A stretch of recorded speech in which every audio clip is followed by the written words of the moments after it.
Hello hello. तो कैसे हैं आप लोग? तो मैं आपका भाई योयो रामलाल आ गया 7th क्लास में मूविंग चार्जेस एंड मैग्नेटिज्म के। आप लोग सोच रहे होंगे इतना लेट क्यों?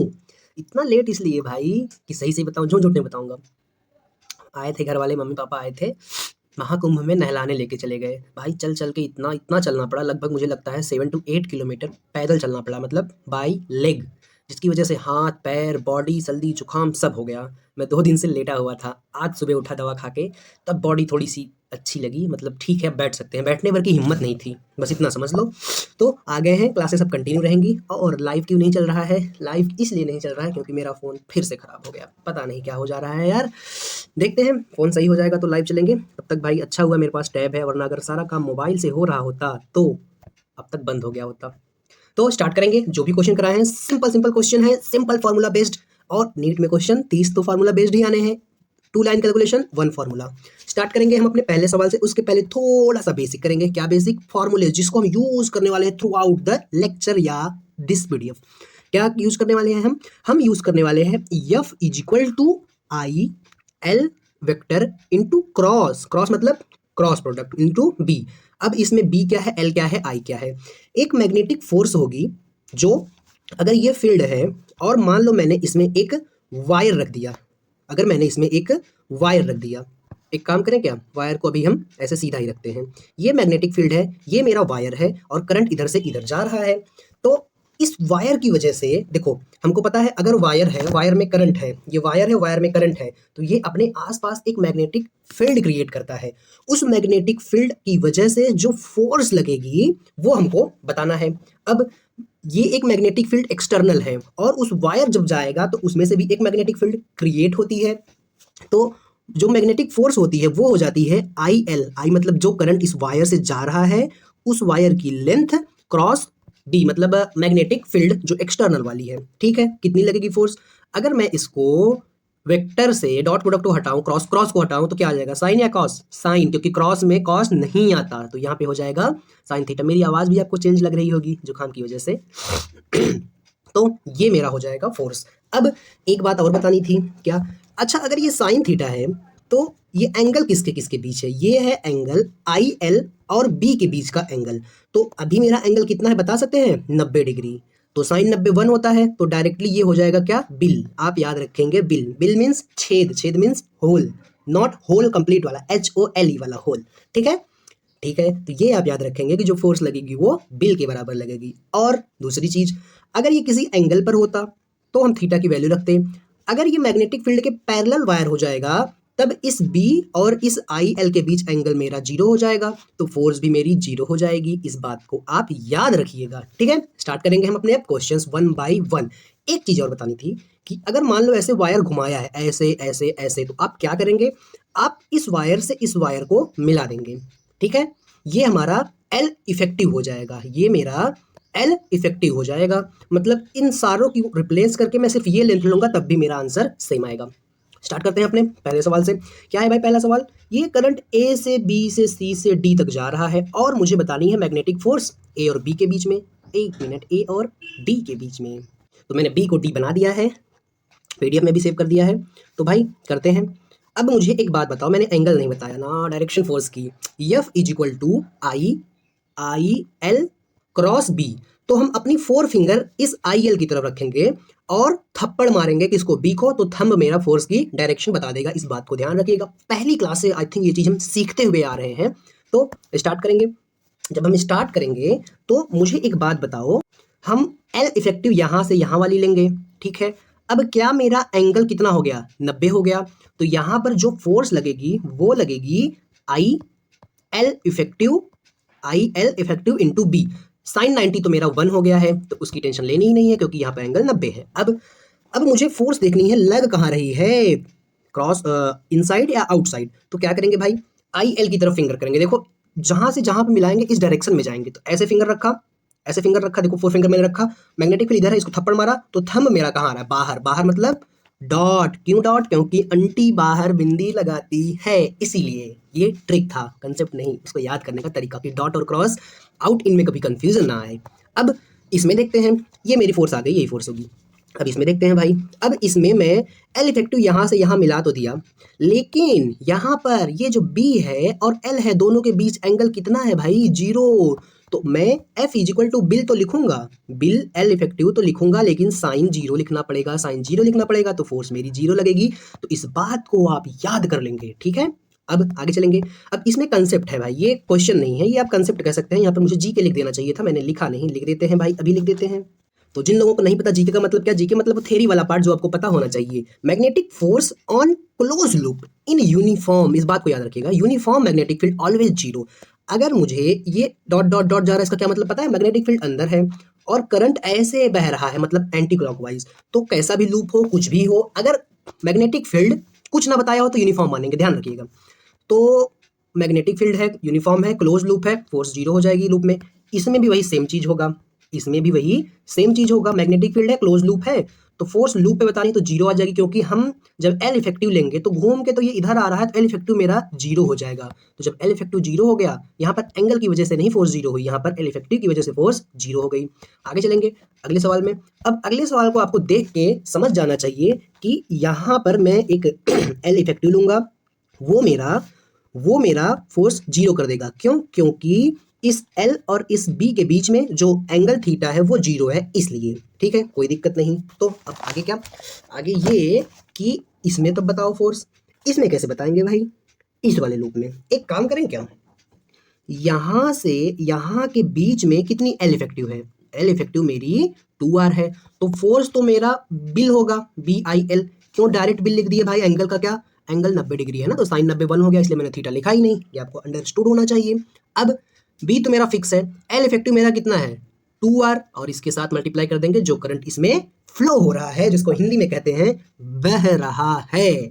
बहरा नहीं, बह रहा है, फ्लो को हिंदी में बहना कहते हैं। तो ये मेरी फोर्स हो गई। अब क्या, अब आगे चलेंगे, आगे क्या करेंगे? ये वाला निकाल लिए, अब ये वाला देखते हैं भाई।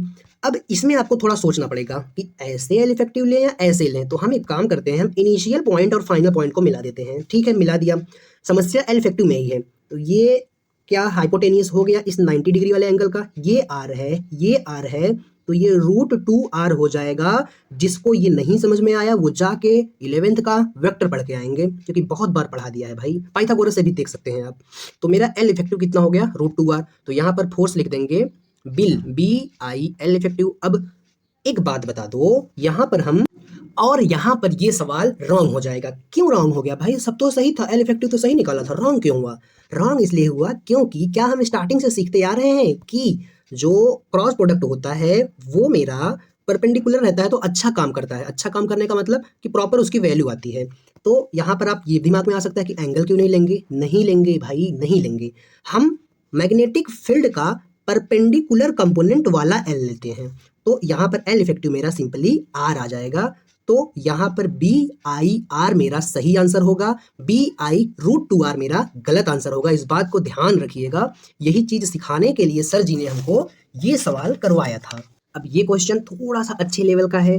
इस क्वेश्चन में क्या बोला कि स्टेट वायर जिसका मास दे दिया, लेंथ दे दिया, करंट बता दिया, उसको मैंने एयर में रखा, ऐसे एयर में लटका के रखा है, ऐसे कैसे भी किसी भी फोर्स से लटका के रखा है, ऐसे एयर में लटका है। तो मुझे मैग्नीट्यूड ऑफ मैग्नेटिक फील्ड बतानी है, कैसे बताएंगे? अच्छा, इसमें देखो, ये जो इसकी डायरेक्शन है मैग्नेटिक फील्ड की, वो अंदर है, अंदर मतलब आपकी तरफ, और करंट मेरा इधर है, मतलब आई कैप में। तो मेरा फोर्स कहाँ लगेगा? सोचो जरा। दोनों फिंगर रखते हैं हम, दोनों फिंगर रखते हैं, 4 फिंगर रखते हैं हम आई और एल की डायरेक्शन में, और हम बी को मारेंगे थप्पड़, तो थंब मेरा ऊपर जा रहा है। तो यहाँ पर जो मैग्नेटिक फोर्स है ऊपर लगेगी, और ये अगर एयर में है तो नीचे क्या लगेगा भाई? नीचे मेरा ग्रेविटेशनल फोर्स लगेगा, mg। ऊपर लगेगी मैग्नेटिक फोर्स, लग गई भाई। अब ये हवा में लटक रहा है, ठीक है, तो हम क्या करेंगे? हम मैग्नेटिक फोर्स को बराबर कर देंगे ग्रेविटेशनल फोर्स के। मैग्नेटिक फोर्स क्या होती है भाई? सबको पता है भाई कि इसके बीच और इसके बीच, देखो ये मेरा अंदर है, बी अंदर है, और ये एल और ये राइट में जा रहा है, मतलब आई कैप में। ये -j में है, ये आई में है, तो क्या दोनों के बीच एंगल 90 है?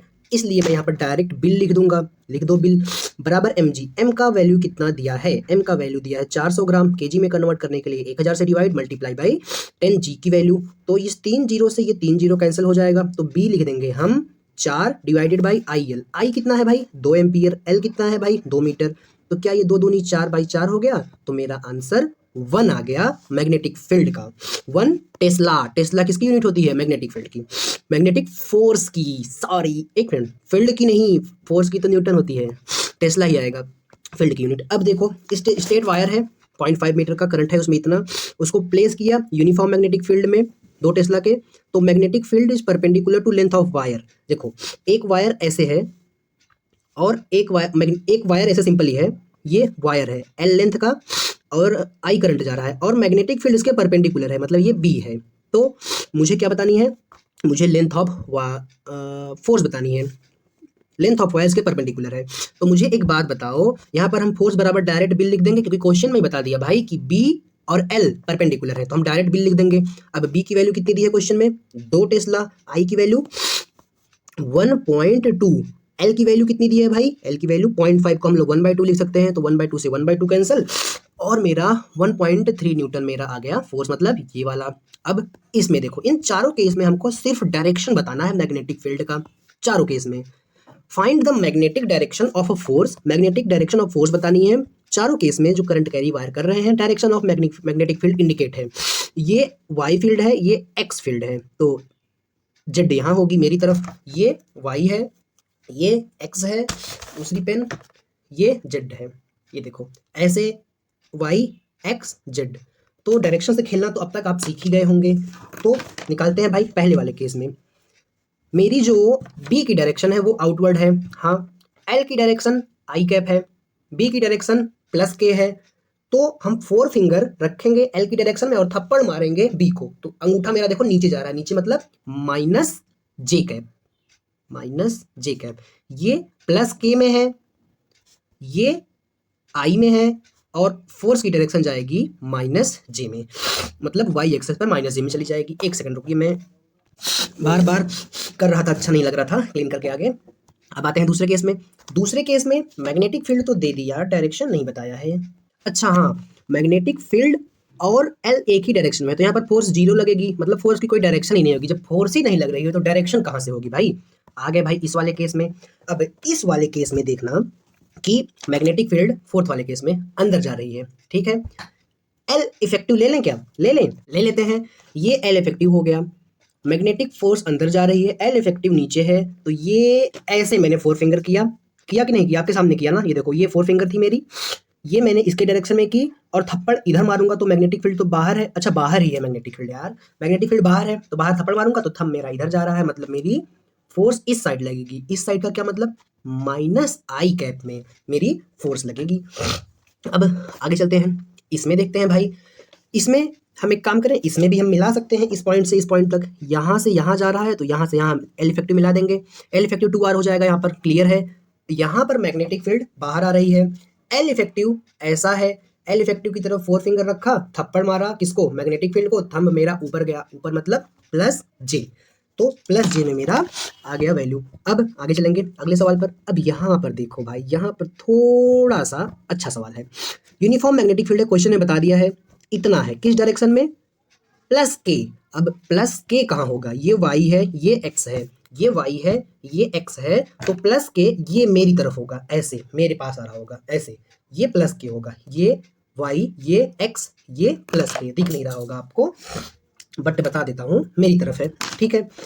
करंट ऐसे जाके ऐसे जाके ऐसे जा रहा है, तो फोर्स बतानी है ए और बी के बीच में। अच्छा एक बात बताओ, क्या अगर मैं ये पॉइंट लेता हूँ इन दोनों पॉइंट के बीच, तो इन दोनों पॉइंट के बीच मेरा जो फोर्स आएगा वो कितना आएगा, सोचो।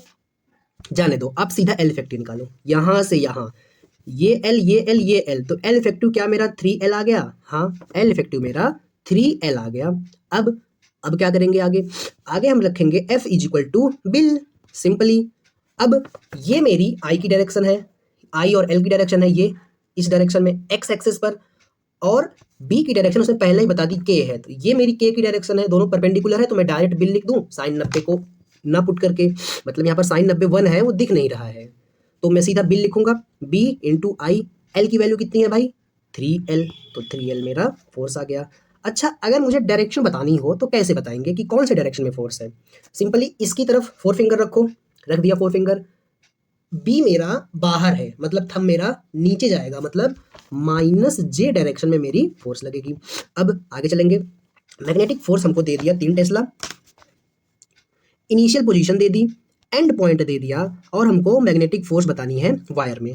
तो अगर मैं एल इफेक्टिव निकालूं तो आई डायरेक्शन में मैग्नेटिक फोर्स दिया है, मैग्नेटिक फील्ड दिया है बी, और ये मेरा एक्स है, ये मेरा वाई है, ये मेरा एक्स है, ये मेरा वाई है। अगर आपने कोऑर्डिनेट आपको पता हो कि अगर ये ऐसे कोई पॉइंट है, ऐसे कोई पॉइंट है, मतलब अगर मैं इसको ऐसे एक्सेस लेता हूं तो 2,3 मतलब एक्स पर 2 और इस पर 3 मतलब यहाँ पर पॉइंट है, और 4,5 मतलब ये हो गया 4,5।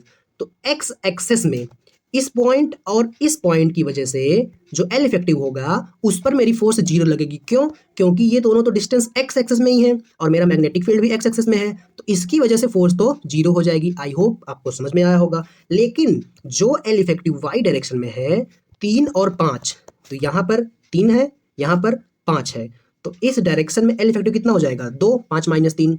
ठीक है, तो इसकी वजह से जो फोर्स होगी वो सिर्फ होगी BIL, और एल की वैल्यू कितनी होगी भाई? एल की वैल्यू 2 होगी। क्या करंट दिया है? नहीं, करंट नहीं दिया है, बी दिया है भाई 3 टेस्ला इंटू आई इंटू 2, तो 6I, ऐसा आई लिखेंगे तो कंफ्यूज नहीं होगा डायरेक्शन से। ये मेरी आ जाएगी फोर्स, इतनी न्यूटन। समझ में आया होगा कि एक्स में क्यों नहीं हुआ। अब आगे चलेंगे। मुझे ADC स्टेट वायर है, करंट आई जा रहा है, उसको मैग्नेटिक फील्ड में रखा। देखो मैग्नेटिक फील्ड अंदर जा रही है, क्रॉस बना है, मतलब अंदर साइड मैग्नेटिक फील्ड है, ऐसे मैग्नेटिक फील्ड है, और यहाँ से करंट यहाँ पर जा रहा है। तो हमको ये 4 स्टेटमेंट दी गई है, हमको बताना है। तो मुझे एक बात बताओ, क्या बताओ भाई, कि ये जो हम फोर्स निकालते हैं ना यहाँ वाली, हम एल इफेक्टिव मान के फोर्स निकाल लेंगे, तो यहाँ पर कुछ इसकी वजह से फोर्स आएगी, वो इस पूरे के बराबर ही तो होती है, इसीलिए तो हम एल इफेक्टिव लिखते हैं। मैंने बेसिक से चीज़ें नहीं बताई है स्टार्टिंग में, क्योंकि उसमें सर ने जब ये वाला क्वेश्चन कराया था ना, तो पहले इसकी फोर्स निकाली, फिर इसकी निकाली पहले क्वेश्चन में, फिर इसकी निकाली, और फिर इसकी निकाली। इन तीनों की फोर्स इसके बराबर आती है, जितना ये तीनों वायर फोर्स लगाएंगे उतना ये एल इफेक्टिव लगाता है। तो यहाँ पर भी वही कंसेप्ट यूज होगा, और जितना फोर्स ये वाला वायर लगाएगा वही फोर्स ये पूरा लगाएगा, मतलब ADC की फोर्स बराबर होगी ABC के। इसीलिए थर्ड वाला ऑप्शन सही हो जाएगा और बाकी के सारे ऑप्शन गलत हो जाएंगे। अब क्या, एक सेमी सर्कुलर आर्क है, PQS ऑफ रेडियस आर का, उसको कनेक्ट किया वायर से और बेंड किया, फॉर्म ऑफ साइन। अब साइन क्या है भाई? अब साइन कर्व बता देते हैं। साइन कर्व ये ऐसा कर्व हो या फिर ऐसा कर्व हो, इसे साइन कर्व कहते हैं या कोसाइन कर्व कहते हैं। नहीं, साइन कर्व ही कहते हैं। कोसाइन कर्व ऐसा होता है या फिर ऐसा होता है, ये होता है कोसाइन कर्व, ये होता है साइन कर्व। ठीक है, अब ये साइन कर्व है, क्वेश्चन में बता दिया है। तो क्या, तो मुझे बतानी है टोटल फोर्स साइन कर्व पर कितनी एक्ट कर रही है। तो एक बात बताओ, ये है तो एक्चुअल में लूप ही ना, लूप ही तो है, तो क्या मैं डायरेक्ट 0 मार्क कर दूं? नहीं, क्योंकि ये यूनिफॉर्म वो नहीं है ना लूप, इसीलिए। तो हम यहाँ से यहाँ पे एल इफेक्टिव ले लेंगे स्टार्टिंग पॉइंट से एंडिंग पॉइंट पर। ये किसके बराबर है? ये देखो यहाँ पर तो प्रॉपर लूप बना है, तो ये R हो जाएगा, तो ये भी R हो जाएगा, तो मेरा जो एल इफेक्टिव है वो मेरा 2R हो जाएगा। तो सिंपली फोर्स लिख देंगे, क्या लिखेंगे? BIL की वैल्यू 2R, तो मतलब 2BR लिख देंगे। अब डायरेक्शन बताओ, क्या मेरा एल और आई एल इफेक्टिव में इस डायरेक्शन में है? हाँ, और मेरा जो क्या बोलते हैं यार, मैग्नेटिक फील्ड अंदर जा रहा है, तो उसको थप्पड़ मारा, लो थप्पड़ मार दिया, तो थंब मेरा ऊपर जा रहा है, तो ये फोर्स लगेगी अपवर्ड, तो 2BIR अपवर्ड वाला आंसर सही होगा। अब इस क्वेश्चन में देखते हैं भाई, यूनिफॉर्म कंडक्टिंग वायर है ABC, जिसका मास दिया है हमको 10 ग्राम, करंट दे दिया है, उसको यूनिफॉर्म मैग्नेटिक फील्ड में रखा, तो एक्सेलरेशन पूछ लिया। अब आप सोचेंगे ये एक्सेलरेशन कैसे बताएं? हम फोर्स बराबर जानते हैं, कोई भी फोर्स हो ma के बराबर होती है, A हो जाता है F/m। अब यहाँ पर जो फोर्स लगेगी वो मैग्नेटिक फोर्स होगी, हम सिंपली इससे इसको मिला देंगे, तो एल इफेक्टिव ये 4 है, ये 5 है, तो पाइथागोरस थ्योरम से ये 3 आ जाएगा कि नहीं आ जाएगा? आ जाएगा। अब फोर्स लिखेंगे BIL/m, बी क्वेश्चन में दिया है कितना है भाई? 2 है। आई क्वेश्चन में दिया है कितना है 2 है। एल मेरा एल इफेक्टिव 3 है।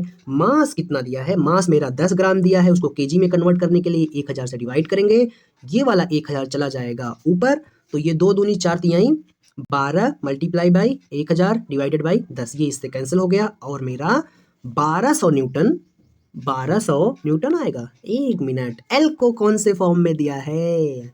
हाँ, और तेरी एल सेंटीमीटर में है तो 1200 नहीं होगा, 1200 ये सेंटीमीटर में आया है। हम इसको मीटर में कन्वर्ट करने के लिए 10⁻² से मल्टीप्लाई करेंगे तो 2 जीरो भाग जाएगा और मेरा 12 मीटर पर सेकंड आंसर आ जाएगा। ऐसे ही एग्जाम में मिस्टेक होती है, सेंटीमीटर मीटर नहीं ध्यान देते हम और हो जाता है खेला। अब आगे चलेंगे अगले क्वेश्चन पर। अगला क्वेश्चन क्या है? Current carrying close loop form right. एक मिनट, ये क्या है? ये क्वेश्चन का ऑप्शन यही है? ये क्वेश्चन कुछ था, इसका ऑप्शन कुछ और था, तो इसीलिए सर ने एडिट किया था, मैं भूल गया था, कर दिया है। अब एक बात बताओ, ये क्वेश्चन ही, वो क्वेश्चन ही गड़बड़ था, मतलब पूरा अलग हो गया था, वो ये वाला क्वेश्चन था। ठीक है, करते हैं। करंट कैरिंग लूप है, राइट एंगल बना रहा है, ABC उसको यूनिफॉर्म मैग्नेटिक फील्ड में रखा है। जब यूनिफॉर्म मैग्नेटिक फील्ड में रखा तो हमसे पूछ रहा है कि मैग्नेटिक फोर्स आर्म BC पर फोर्स F है, तो आर्म AC पर फोर्स कितनी होगी? तो मुझे एक बात बताओ, क्या ये एक क्लोज लूप है? हाँ, तो मेरा जो F नेट होगा वो मेरा तो 0 होगा, और ये F नेट किसकी वजह से आएगा? ये आएगा AB plus force due to BC plus force due to AC is equal to 0। अब मैग्नेटिक फील्ड की डायरेक्शन जो है वो AB की डायरेक्शन में है, तो क्या AB की वजह से फोर्स 0 हो जाएगा, क्योंकि एंगल 0 हो जाएगा। बिल साइन थीटा में साइन 0 पुट होगा तो 0 हो जाएगा। अब बचा ये दोनों, बस अब F is equal to BC हो जाएगा, F is equal to minus of AC। क्या हमको BC की वैल्यू दी है? हाँ, BC की वैल्यू F दी है और AC की वैल्यू तो निकालनी है, तो ये आ जाएगी, ये माइनस को इस साइड भेजेंगे या दोनों साइड माइनस से मल्टीप्लाई कर देंगे, तो minus F is equal to F due to AC हो जाएगी, मतलब ये वाला आंसर होगा। अब ये जो क्वेश्चन था ना, वो जो ऑप्शन था ना, वो इस वाले क्वेश्चन का ऑप्शन था, ये वाला क्वेश्चन। ये वाले क्वेश्चन में क्या दिया है? करंट कैरिंग वायर है, साइन कर्व बन रहा है। क्या ऐसा क्वेश्चन हमने कर लिया है कि इस पर जो फोर्स एक्ट होगी, मैग्नेटिक फील्ड अंदर जा रही है, ये RL इफेक्टिव हो जाएगा 2R और मेरी फोर्स हो जाएगी BI 2R। ऐसा सेम क्वेश्चन हमने किया है, तो ये BI 2L वाला मेरा सही आंसर होगा। अब आगे चलेंगे। स्मॉल सर्कुलर फ्लेक्सिबल लूप है, तो बना लो सर्कुलर लूप और ये प्लेस किया यूनिफॉर्म मैग्नेटिक फील्ड में। अगर टेंशन लूप में डबल की गई तो क्या डबल होगा? सोचो जरा, सोचो। आपको बता दें कि इसमें जो टेंशन होगी ना, टेंशन की वैल्यू वो होती है BIR, ये होती है टेंशन की वैल्यू। तो अगर टेंशन को डबल करेंगे तो या तो I डबल होगा, R डबल हो सकता है, और I डबल हो सकता है, B डबल हो सकता है, R, तीनों डबल हो सकते हैं, तो ऑल ऑफ अबाव मेरा आंसर चला जाएगा। इसमें देखते हैं भाई, फिगर में जैसा कि दिख रहा है, करंट I है, region uniform magnetic field B0 है, the apart ADC form semicircle. ठीक है, तो मैग्नीट्यूड ऑफ फोर्स बतानी है सेमी सर्कल पार्ट के लूप में, तो क्या हम L इफेक्टिव ले लेंगे, ये वाला? हाँ, ले लो भाई। कितना हो जाएगा? सिंपली अगर इसका रेडियस R है तो L इफेक्टिव यहाँ पर 2R हो जाएगा, हो जाने दो, कोई दिक्कत नहीं। तो यहाँ पर जो फोर्स होगी वो मेरी हो जाएगी BIR, R क्या होगी यहाँ पर? 2R, बिल होती है L इफेक्टिव यहाँ पर 2R है, तो 2BIR मेरा आंसर हो जाएगा, मतलब कौन सा वाला? ये वाला। आगे चलेंगे। अब देखो, ये थोड़ा सा अच्छा सवाल है, ज़्यादा नहीं, थोड़ा सा। मुझे एक बात बताओ, ये क्या एक क्लोज लूप है? हाँ, ये एक क्लोज लूप है। ठीक है, तो F1 F2 F3 दी गई है हमको, तो एक फोर्स होगी यहाँ पर F4, वो F4 होगी, यही हमको बतानी है। तो क्या मेरी F नेट जो होगी वो मेरी 0 होगी, क्योंकि क्लोज लूप है। हाँ, क्लोज लूप है, इसीलिए 0 हो जाएगी। और मेरी मैग्नेटिक फील्ड की डायरेक्शन, अब देखो किधर है भाई, मैग्नेटिक फील्ड की डायरेक्शन नहीं दिया है, तो हम एक कांस्टेंट मान लेंगे, वैसे यूनिफॉर्म बता दिया है भाई। तो मुझे एक बात बताओ, ये वाला वायर बड़ा है, तो क्या इस पर F3 और F1 में रिलेशन बता सकते हो कि F3 बड़ा होगा? तो मान लेते हैं, अब इसका FBD बनाते हैं हम। लो, FBD बना लिया, ये मेरा F3 है, ये मेरा F1 है, ये मेरा F2 है, ये मेरा F जो निकालना है। तो ये F1 बड़ा है, F3 छोटा है, तो फिर से इसका FBD बनाएंगे। तो अगर मैं F इफेक्टिव इस साइड का लिखूं तो ये हो जाएगा F3 बड़ा है तो F3 माइनस F1 और नीचे हो जाएगा मेरा कितना F2। ठीक है, हो गया। अब ये F है तो इन दोनों का रिजल्टेंट क्या हो जाएगा, सिंपली वेक्टर मेथड करेंगे, रूट के अंदर दोनों को लेंगे F2 का whole square plus F3 minus F1 का होल स्क्वायर, ये रूट के अंदर हो गया, यही मेरा इस F के बराबर हो जाएगा जो इसका रिजल्टेंट आएगा। तो ये मेरा आंसर है, ऐसा कोई आंसर जरूर होगा। F3 माइनस F1, ये तो माइनस आ गया, नहीं होगा, ये प्लस वाला आंसर हो जाएगा। अब सर्कुलर वायर है, सर्कुलर वायर में हमको बतानी है मैग्नेटिक फील्ड, तो सर्कुलर वायर है भाई, मैग्नेटिक फील्ड इसमें 0 लगेगी, ऐसा मत कर देना। क्यों? क्योंकि यहाँ पर मैग्नेटिक फील्ड बाहर है। अब एक काम करो, इस डायरेक्शन में 4 फिंगर रखो, ऊपर वाले की बात करते हैं, रख दिया और मैंने थप्पड़ मारा मैग्नेटिक फील्ड को, मैग्नेटिक फील्ड बाहर है, तो क्या मेरा थंब नीचे जा रहा है? हाँ, नीचे जा रहा है, तो मतलब इसकी वजह से मैग्नेटिक फील्ड माइनस जे में आएगी, यहाँ से यहाँ के बीच वायर के, और यहाँ से यहाँ के बीच ऐसे ही जा रहा है मेरा करंट, और मैग्नेटिक फील्ड को थप्पड़ मारेंगे, थंब अभी भी नीचे जा रहा है, तो यहाँ पर दोनों एडिटिव नेचर के हो जाएंगे। जरा ध्यान रखना, आंख बंद करके ना मार देना ऑप्शन। अब तो इसकी वजह से मान लेते हैं L इफेक्टिव 2R आएगा, तो इसकी वजह से जो मेरी मैग्नेटिक फोर्स आएगी वो सिंपली B आ जाएगी, R क्या हो जाएगा 2R माइनस J में, इसकी वजह से भी वही सेम फोर्स आएगी, फिर 2R हो जाएगी और ये माइनस J में, तो दोनों ऐड हो जाएंगे क्योंकि दोनों फोर्स सेम डायरेक्शन में है। तो ये मेरा अगर मैग्नीट्यूड देखेंगे तो 4BIR मेरा आंसर हो जाएगा। अब इस क्वेश्चन में चलते हैं, ये थोड़ा सा अच्छा क्वेश्चन है, क्यों? क्योंकि यहाँ पर मैग्नेटिक फील्ड कांस्टेंट नहीं है, ये मेरा ऐसा एक लूप बनेगा, ठीक है, बनने दो। मैग्नेटिक फील्ड ऐसे वेरी कर रही है, के डायरेक्शन मतलब इस साइड, स्क्वायर लूप है जिसका साइड L है, करंट I है, उसको प्लेस किया XY प्लेन में, तो magnitude of net magnetic force experience by loop बताना है। तो अच्छा एक बात बताओ, सिर्फ एक बात बताना, कौन सी वाली, कि ये मेरा मैग्नेटिक फील्ड है, ये मेरा, अगर मैं इस वाले पार्ट की बात करूं और इस वाले पार्ट की वायर की, तो यहाँ पर कुछ आई जाएगा, ठीक है, आई जाएगा, यहाँ पर भी कुछ, यहाँ पर नीचे वाले में कुछ ऐसे है ना, आई जाएगा, आई जाएगा, तो करंट तो भाई ऐसे जाएगा ना, ऐसे ऐसे ऐसे ऐसे, हाँ ऐसे जाएगा करंट, ऐसा नहीं है डिवाइड होके जाएगा, एक कोने से जाएगा और फिर ऐसे घूम के ऐसे जाएगा। तो इस वायर की वजह से मान लो कुछ मैग्नेटिक फील्ड आती है X, तो इस डायरेक्शन में मेरा करंट है, करंट इस डायरेक्शन में है, मैग्नेटिक फील्ड बाहर है, तो थंब मेरा नीचे जा रहा है, नीचे मतलब जे कैप में, तो इसकी वजह से कुछ माइनस जे कैप में मेरी मैग्नेटिक फोर्स आ गई, मान लो कोई भी वैल्यू x, मान लो x, और ये वाला वायर ऐसे है और मैग्नेटिक फील्ड बाहर है, इसकी वजह से ऊपर जा रही है मैग्नेटिक फोर्स, तो यहाँ पर प्लस XJ हो गया और दोनों आपस में कैंसिल हो जाएंगे। हालांकि ये इंटीग्रेशन करके आएगा लेकिन हमको कोई मतलब नहीं उससे, क्योंकि इक्वल और अपोजिट आएगा, जो भी आएगा तो उसको हम कैंसिल कर देंगे। अब हम सिर्फ इसकी वजह से फोर्स निकाल लेंगे और इसकी वजह से निकाल लेंगे।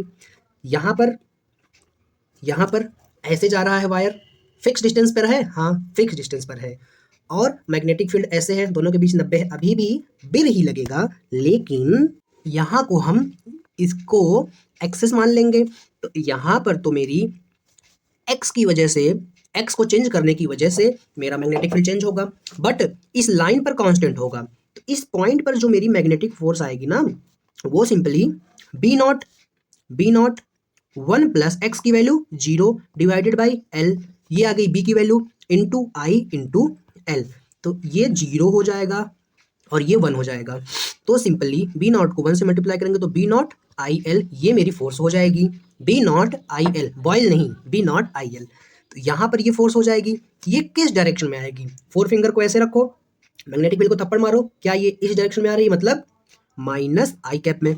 अब यहाँ पर आते हैं, यहाँ पर फोर्स लिखेंगे बी नॉट 1 प्लस आई की वैल्यू कितनी होगी, आई छोड़ो, एक्स देखो, यहाँ से यहाँ डिस्टेंस एल है, तो यहाँ पर हम एल लिखेंगे, नीचे भी एक एल है according to question, into I into L, L से एल कैंसिल हो गया, तो ये आ गया 2 बी नॉट आई एल, और यहाँ पर ऐसे 4 फिंगर रखेंगे, मैग्नेटिक फील्ड को थप्पड़ मारेंगे, ये मेरा इस साइड मतलब प्लस आई में मैग्नेटिक फील्ड जाएगी, ये मेरी हो जाएगी प्लस आई, तो दोनों जो है वो अपोजिट डायरेक्शन में है, तो एफ नेट मेरा हो जाएगा 2 B not I L minus B not I L, मतलब कितना, एक बी नॉट आई एल, मतलब बी नॉट आई एल एक वाला आंसर हो जाएगा मेरा।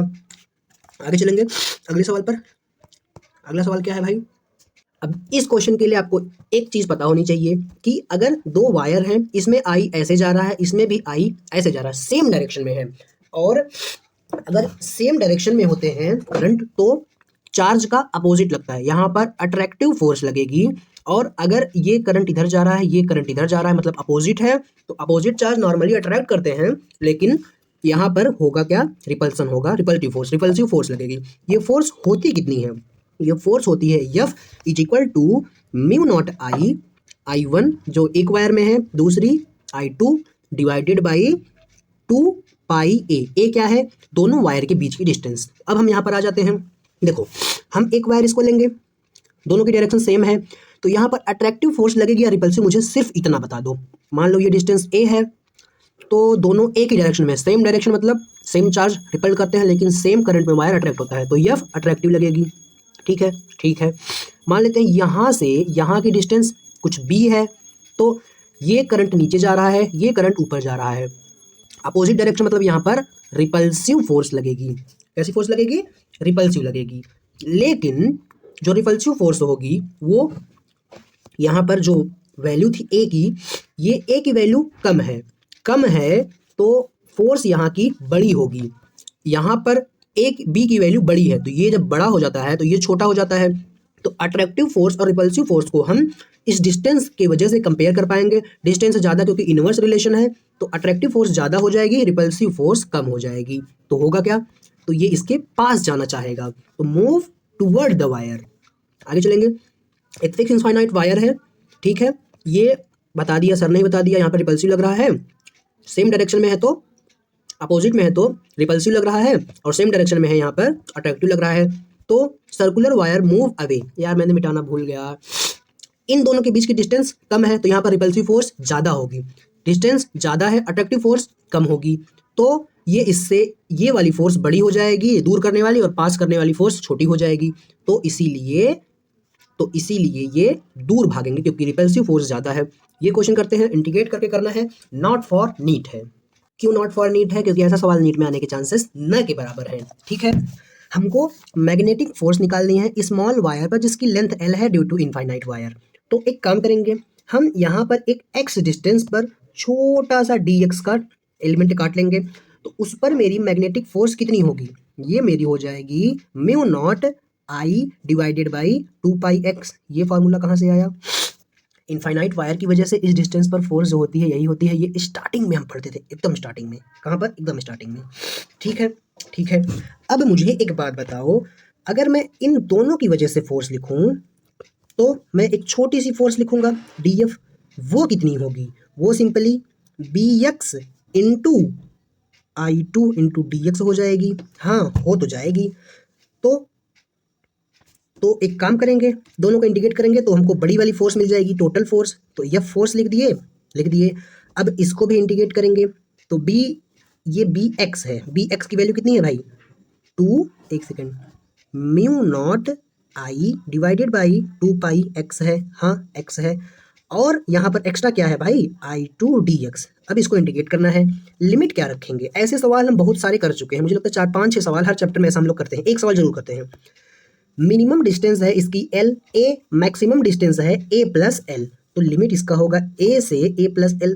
सही बताना दिल से, सेम सवाल ऐसे क्वेश्चन ऐसे किए हैं कि नहीं किए हैं? सेम ऐसे ही लिमिट पुट करके। हाँ, तो इसमें जो कांस्टेंट होगा बाहर निकाल लेंगे। म्यू नॉट कांस्टेंट है, I कांस्टेंट है, I2 कांस्टेंट है, इसको I को I1 मान लेते हैं यार। I1 कांस्टेंट है, I2 कांस्टेंट है, और क्या कांस्टेंट है? 2 पाई। तो बचा क्या? सिंपली सिर्फ बचा 1/x इंटू dx। इसको हम इंटीग्रेट करेंगे 1 प्लस L।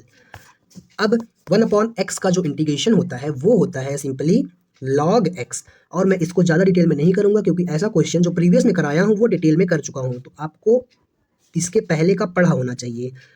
तो यहाँ पर हम डायरेक्ट लिख देंगे log a plus L divided by a। ठीक है, ठीक है, ये मेरा आंसर हो जाएगा। अब ये कैसे आया? अरे भाई, एक बार x की जगह पर log में अपर लिमिट पुट करो, एक बार लोअर लिमिट पुट करो, और log a माइनस b को हम लोग लिख सकते हैं log a बाई b। ये होता है log की प्रॉपर्टी, उसका ही यूज हुआ है। मिलते हैं अगले क्लास में, तब तक के लिए ओके बाय।